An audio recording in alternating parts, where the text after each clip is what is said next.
For decades, the aerospace and defense industry has been a powerful engine for innovation and economic development here in Southern California. Many of the graduates here will start their careers in that industry, just as many UCLA engineering graduates have done before them. And with that in mind, I'm very honored and delighted to introduce today's distinguished commencement speaker. Dr. Wanda Austin is the President and Chief Executive Officer of the Aerospace Corporation, a federally funded research and development organization supported by the United States Air Force. It provides objective technical analyses and assessments for space programs that serve the national interest. As the leader of the Aerospace Corporation, Dr. Austin oversees an organization with more than 4,000 employees and $850 million in annual expenditures. Prior to being named to her current position, Dr. Austin was Senior Vice President of the company's National Systems Group, which supports the national security, space, and intelligence community in the acquisition, launch, and orbital operations of advanced technology space systems and their ground data stations. Prior to that, she was Senior Vice President of the Engineering and Technology Group, directing a staff of 1,000 engineers and scientists working in a wide range of space-related disciplines. Dr. Austin currently serves on the Board of Trustees of the University of Southern California. We don't hold against her that. And for the National Geographic Society. Dr. Austin, throughout her distinguished career, has received many prestigious recognitions for her technology leadership at the highest levels. The list is highlighted by her election to the National Academy of Engineering for leadership in the engineering and integration of national space intelligence systems. Election to the National Academy of Engineering is the highest honor that can be bestowed on an American engineer. Please join me in giving a warm welcome for our commencement speaker, Dr. Wanda Austin.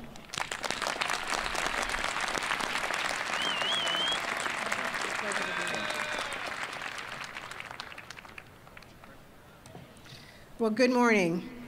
Dean Deere, Marshall Professor Eldridge, Vice Provost Davis, distinguished faculty, parents, guests, and of course, graduates. It is with great pride that I stand before you today. It is a privilege and tremendous honor to provide the keynote address on this most important occasion, the graduation ceremony for the Henry Samueli School of Engineering and Applied Science, class of 2012. Give yourselves a hand.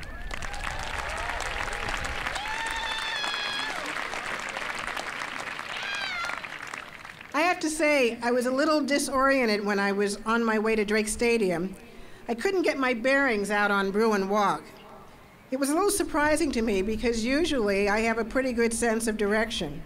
And then suddenly, everything became perfectly clear.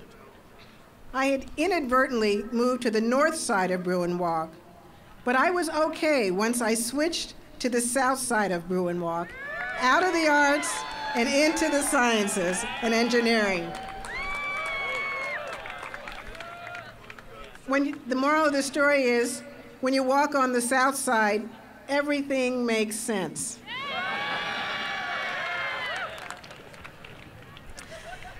A commencement is a culmination as well as an inauguration.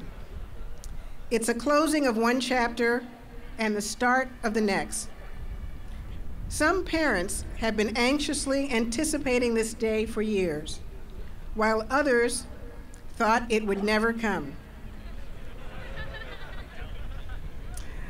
Some students think it happened all too fast, while for others, the journey was long and very difficult. The faculty is both exhausted and exhilarated, and filled with hope and amazement as they reflect on the transformation that has occurred within each member of this class. The good news is that we are here, and without a doubt, everyone has cause for celebration. Today marks a major milestone in your life. It's a launch pad for each graduate. Now that you have completed the requirements for your degree, you'll be lifting off toward the adventures that lie ahead. I'm confident that all of you will soar to great achievement as you fulfill your own personal and professional missions. Let me add my voice to the choir of all of us here who commend and congratulate you on your accomplishment. It's important to remember, however, that you did not get here alone. Over the next few hours and days, I hope that you will take the time to praise and thank your parents, your siblings, your spouses, significant others, family and friends who helped you to get to this point, who fueled your inspiration, those who provided moral support, encouragement, some tough love when it was needed, and of course, the cold, hard cash to help you get here today. I know you'll also want to join me in thanking the faculty and staff of UCLA for their expertise, their commitment, and leadership in ensuring your success. Let's give them a hand.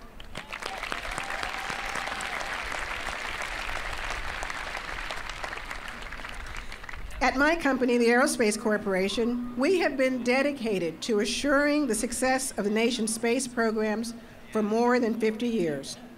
We're a team of engineers and scientists engaged in all things related to space. I'm very proud to say that UCLA graduates and faculty have contributed greatly to that success over the years. In addition to many partnerships, collaborations, and joint projects, 15% of our technical workforce are proud Bruins, including 2 corporate officers who are my trusted advisors. I also want to take a moment to remember Jerry Estrin today.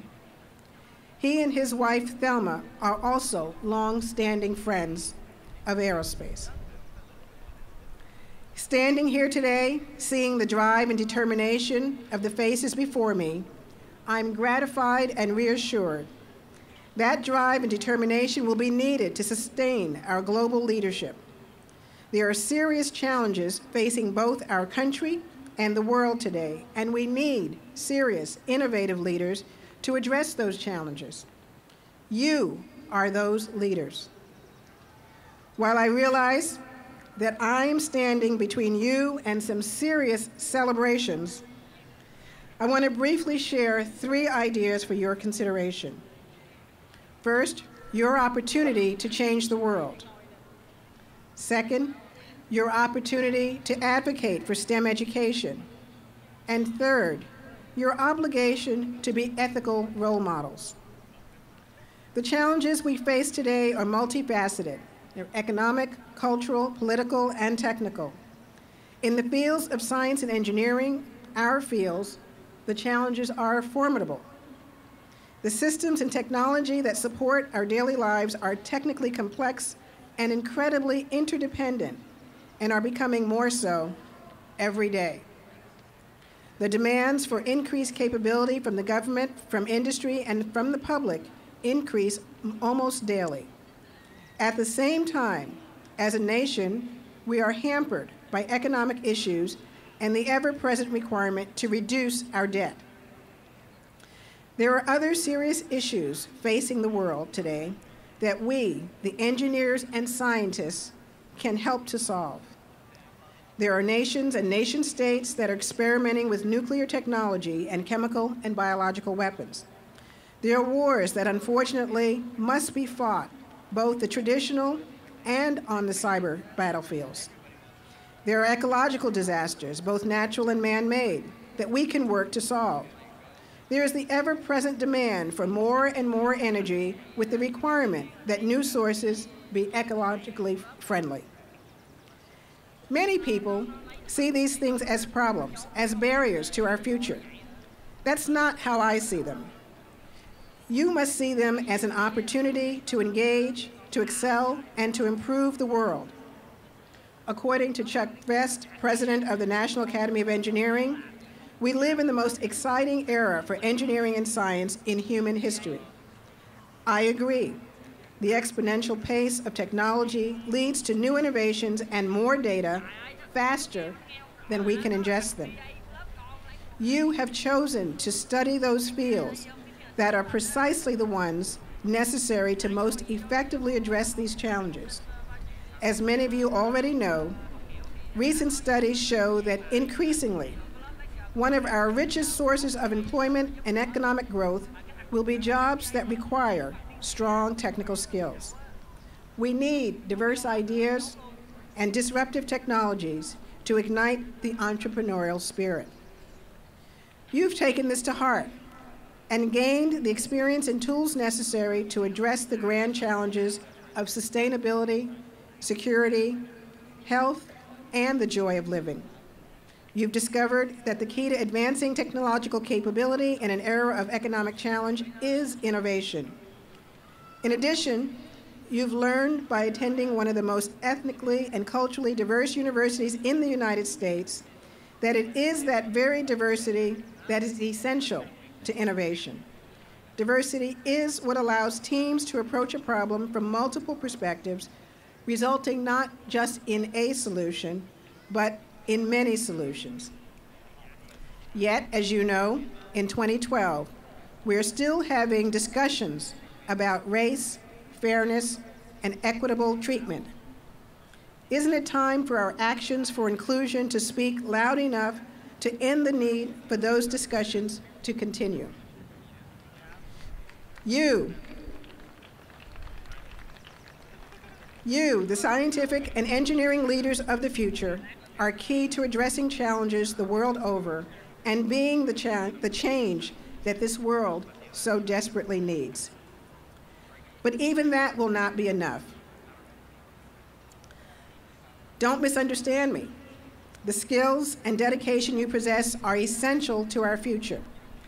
The problem is there aren't enough of you. In recent years, we've observed an alarming trend among high school and college students.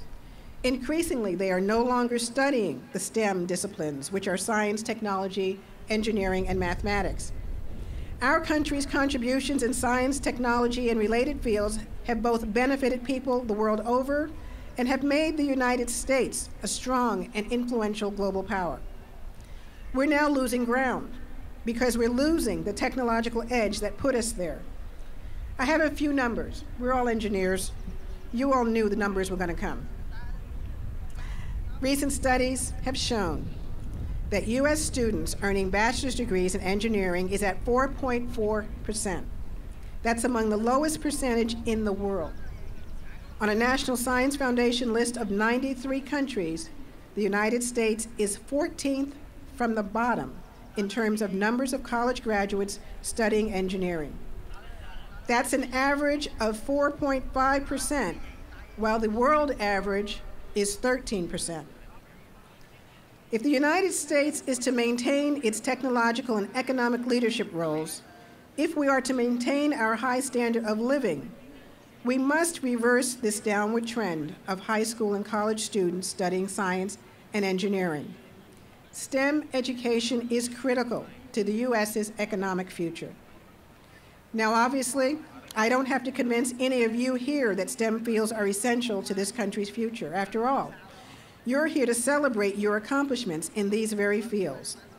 You're well prepared to assume leadership roles in these areas. One of the responsibilities of a leader is to advocate for STEM education and encourage the next generation to help them prepare for success, both for themselves and for the nation. No one is in a better position to do this than you. For most of you, there has been someone in your life who has served as your inspiration, someone who has told you you can do it, and has always been in your corner, ready to support and encourage.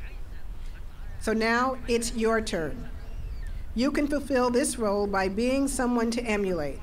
You can inspire your younger brothers and sisters, your cousins, your niece and nephews, children of neighbors, friends, and family to enter the STEM disciplines and to keep the U.S. competitive.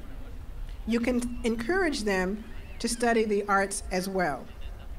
My earlier remark about Bruin Walk aside, we know that studies in the arts are also essential to success in the STEM disciplines. Science and engineering cannot progress without innovation, creativity, and creativity is also fueled by the arts.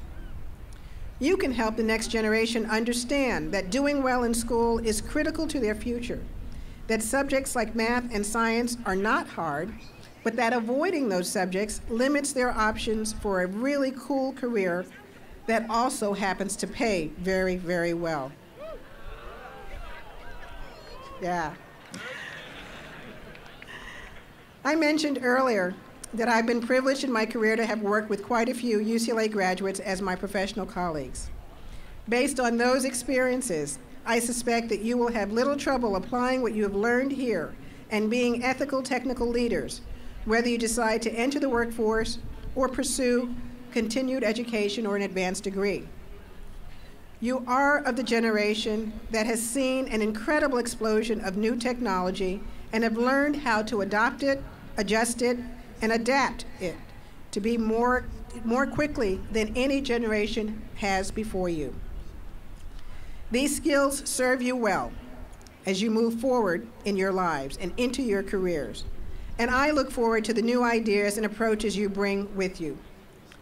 On that note, I'd like to end my commencement remarks by sharing my top 10 most important pieces of advice for graduates.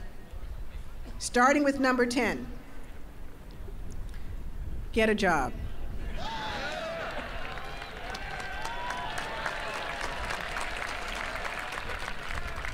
A lot of freedom comes with paying your own way.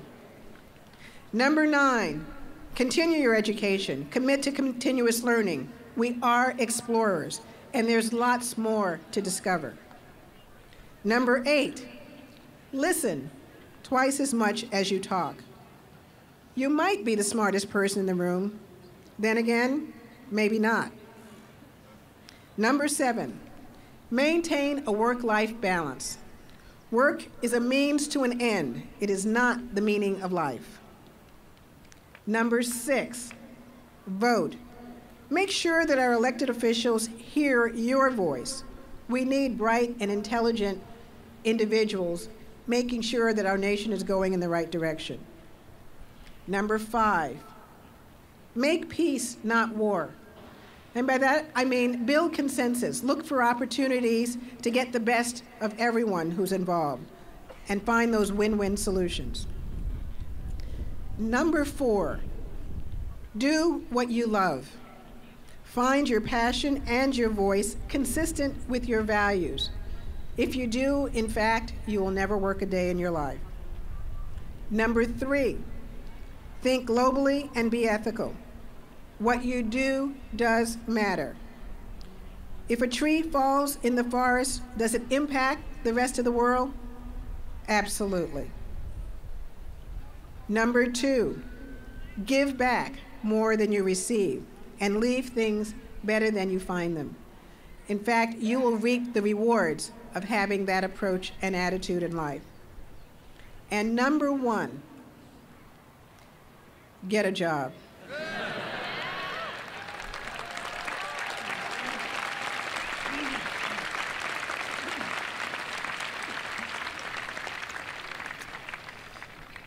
I have to admit that a few parents sent text messages to me specifically asking for the first item and the last item, so I felt compelled to add those in. Today is a day for celebration, but starting tomorrow, it is all about action, your actions. Stay connected to your passions, your dreams, and your beliefs. Don't ever let them go. I have great confidence that as you stride forward into your future, you will undertake to solve some of society's most pressing problems, no matter where they may be found. Today, as never before, we desperately need solid, smart, sensitive, and dedicated people in positions of influence and leadership to advance the interests of science. As I look out at you today from this podium, I am very optimistic and encouraged as I see many engineers, scientists, leaders, innovators, educators, entrepreneurs, and sources of inspiration for tomorrow. Graduates of the UCLA Henry Samuel Welle School of Engineering and Applied Science, class of 2012, I salute you, and I thank you for allowing me to be part of your ceremony today.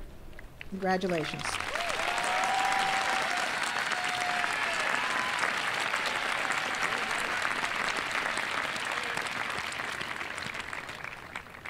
Thank you very much, Dr. Austin, for that great speech. Let's give our commencement speaker another round of applause.